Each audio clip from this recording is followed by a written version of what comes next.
যাদবপুরে ঘুঘুর বাসা অপারেশন শুরু হয়েছে, ধীরে ধীরে চলবে। দিল্লির জেএনইউতেও এইরকম পরিবেশ ছিল, রাষ্ট্রবিরোধী গতিবিধি চলতো। দিল্লির জেএনইউতে এখন সব সমস্যার সমাধান হয়েছে। যাদবপুরেও অপারেশন শুরু হয়েছে, হুঙ্কার রাজ্যের পঞ্চায়েত মন্ত্রী। দিল্লির জেএনইউতে হচ্ছিল কিনা এরকম পরিবেশ, রাষ্ট্রবিরোধী গতিবিধি, স্লোগান, গাঁজা, চরস, সমাধান হয়েছে। সেখানে দেশবিরোধী শক্তির আধিপত্য ছিল। বিবেকানন্দের স্ট্যাচু ওখানে প্রতিষ্ঠিত হয়েছে।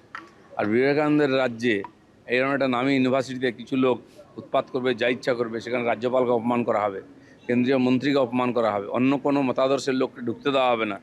এরকম চলতে পারে না। পশ্চিমবাংলা থেকে বাংলাদেশি রাজ চলে গেছে, ওখান থেকেও চলে যাবে। আর তার জন্য শুরু হয়েছে অপারেশন, চলবে ধীরে ধীরে।